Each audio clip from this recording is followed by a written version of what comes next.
राज्यसेवा पूर्व परीक्षा 2025ची final answer की आली आहे. तर याच्यामध्ये माझा स्कोअर किती येतो आहे तर ते बघूया. फायनल आन्सर कीमध्ये बरेच चेंज झालेत. जवळपास 8 प्रश्न चेंज झालेत आणि एवढे अपेक्षित नव्हते. खरं तर 2-3 प्रश्न काहीतरी चेंज होतील असं वाटलं होतं. परंतु खूप जास्त प्रमाणात प्रश्न चेंज झालेत. सो त्यामुळं खूप प्रमाणात मार्क्स कमी झालेत आणि माझे पण मार्क्स खूप कमी झालेत. तर ते किती मार्क्स येत आहेत ते बघूया. तर हिस्ट्रीमध्ये काही चेंज नाही झाला. तर हिस्ट्रीमध्ये मला जवळपास 9 प्रश्न आय थिंक येत आहेत माझे करेक्ट. प्रार्थना समाजाचा एक प्रश्न होता. इथे मला वाटतं थोडंसं ऑब्जेक्शन घ्यायला वाव होता आणि हा प्रश्न ॲटलिस्ट कॅन्सल होईल असं वाटलं होतं. पण आयोगाने याला काही जास्त याच्यावर विचार नाही केला. त्यामुळं हा प्रश्न काही चेंज नाही झाला. कुठलाच चेंज झाला नाही. सो भूगोलमध्ये मात्र चेंज केला आहे. प्रश्न सायक्लोनचा प्रश्न येतो हा प्रश्न. तर हा करेक्ट होता माझा आणि आता सेकंड आन्सर की हा पण चुकला आहे. सो ड मी करेक्ट केलं होतं आणि आता आयोगानेचं म्हणणं आहे की ब आणि ड दोन्ही चूक आहेत. तर हे जे ब विधान आहे की उष्णकटिबंधीय आवर्त म्हणजे ट्रॉपिकल सायक्लोन त्याचा व्यास हा 300 ते 1500 किलोमीटर किंवा त्यापेक्षाही जास्त असू शकतो.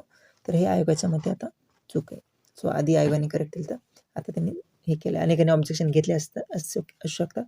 सो त्यामध्ये त्यांना जर काही तथ्य आढळले तर त्यांनी केलं असू शकतं. पण मला वाटलं नव्हतं की हा चेंज होईल.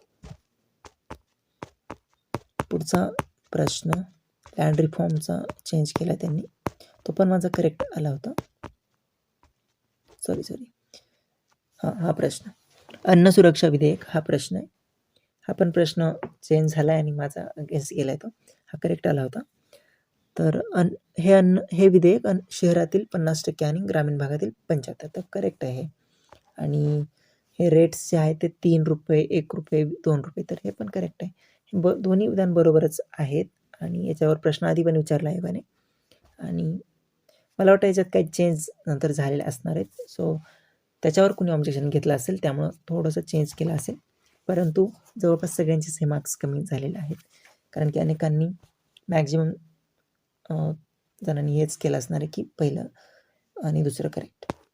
सो अनेकांचं इथं हे झालं असणार. लँड रिफॉर्मचा प्रश्न कॅन्सल केला आहे. लँड रिफॉर्म्स म्हणजे जमीन धारणेची मर्यादा लादण्याचे खालीलपैकी कोणते 2 पैलू आहेत. तर याच्यामध्ये भविष्यातील अधिग्रहणावर मर्यादा आणि विद्यमान जमीन धारणेवर मर्यादा. तर हे करेक्ट होतं. हे पण माझा करेक्ट आला होता आणि आता आयोगाने हे कॅन्सल केले. सो इथं पण अनेकांचे मार्क्स केले असणार आहेत कारण की मोस्ट करेक्ट मला वाटतं ते 2च होते आणि याच्यात कॅन्सल होईल असं काही वाटत नव्हतं. पण माहीत नाही याच्यामध्ये काय आढळते. हा प्रश्न अनेकांनी केला होता पण इथे मात्र आयोगाने याला काही रिस्पॉन्स नाही केला. खरं तर इथे पण थोडंसं म्हणजे जे डाऊटफुल वाटत होते त्यामध्ये तो प्रार्थना समाज हा एक प्रश्न, असे 2-3 प्रश्न होते. महिला आयोगाचा हेच प्रश्न वाटत होते परंतु याच्या पलीकडे काही दुसरं वाटत नव्हतं. परंतु खूपच जास्त वेगळे प्रश्न इथे चेंज किंवा कॅन्सल झाले. सायन्समध्ये एक प्रश्न हा प्रश्न मानवी जिनोम प्रकल्प 1990चे मुख्य उद्दिष्टे होते. तर आधी अ आणि क दिलं आणि आता अ दिले. सो हा पण चेंज झाला आणि हा पण माझा आधी करेक्ट होता आता चुकला हा. सो याच्यामध्ये अ तर करेक्टच होतं. काही विषय नाही की मानवातील 20,000 ते 25,000 जनुके ओळखणे. परंतु क पण करेक्टच होतं पण मुख्य उद्दिष्ट म्हणून कदाचित त्यांनी ते आता केलं असेल. परंतु इथं निवडणं खूप अवघड असतं. आपण जास्तीत जास्त करेक्ट असं निवडत असतो आणि मोस्ट ऑफ द टाईम तसेच करेक्ट असतात उत्तरं. पण या ठिकाणी मात्र आता आयोगाने हे बदललेलं आहे. सो इथे 3 दिले आता त्यांनी उत्तर.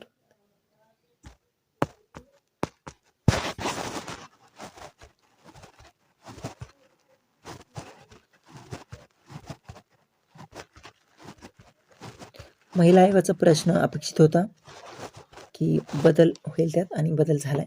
1990 आधी दिलं आता 1992 तर करेक्ट आहे. ते मात्र अनेकांना फायदा झाला असणार आहे, कारण की हा प्रश्न सोपाच होता आणि तो बदलणार हे माहीत होतं. त्यानंतर हा प्रश्न हा पण माझा आधी करेक्ट होता, आता चुकला आहे. सो राष्ट्रीय जल पुरस्कार. सो खूप सारे प्रश्नामध्ये माझ्या गेस केले. तर अ आणि ब आधी करेक्ट दिलं होतं, आता अ, ब, ख चूक असं दिलं आहे. माहीत नाही कशामुळे ते, त्याचा सोर्स पण माहीत नाही. हा प्रश्न मात्र कॅन्सल केला आहे. इथे 1, 2, 3, 4 नुसार उत्तर त्यांनी दिलं होतं, पण अपेक्षित होतं की 4, 3, 2, 1 असं. सो चढता क्रम.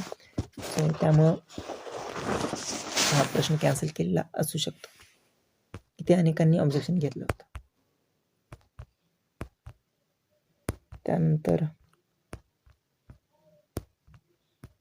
हा एक प्रश्न चेंज केला आहे त्यांनी. अ, ब दिलं होतं. हा PIB याच्यावरून घेतला होता प्रश्न आणि तिथे प्रायव्हेट होतं, त्यामुळे त्यांनी आधी परकीयला इथे त्यांनी नाकारलं होतं. परंतु खरं तर परकीय आणि प्रायव्हेट दोन्हीला पण इथे यामुळे प्रोत्साहन मिळालं होतं. त्यामुळं हे पण करेक्टच आहे. त्यामुळं वरीलपैकी सर्व हे जास्त करेक्ट आहे. सो त्यांनी इथे या ठिकाणी बदल केला. मला वाटतं हा अनेकांना इथं मार्क्स आले असतील.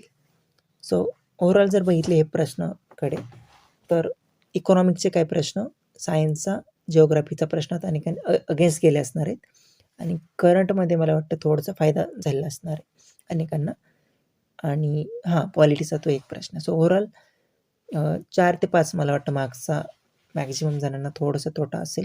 काही जणांना फायदा पण झालेला आहे. सो पण ते फायदा होणारे खूप कमी आहेत आणि तोटा होणारे जास्त आहेत असं मला वाटते. सो माझे पण मार्क्स बऱ्यापैकी कमी झालेत आणि 111 एवढा माझा स्कोर येतोय आता फायनल आन्सर केल्यानुसार. सो हा माझा स्कोर आहे.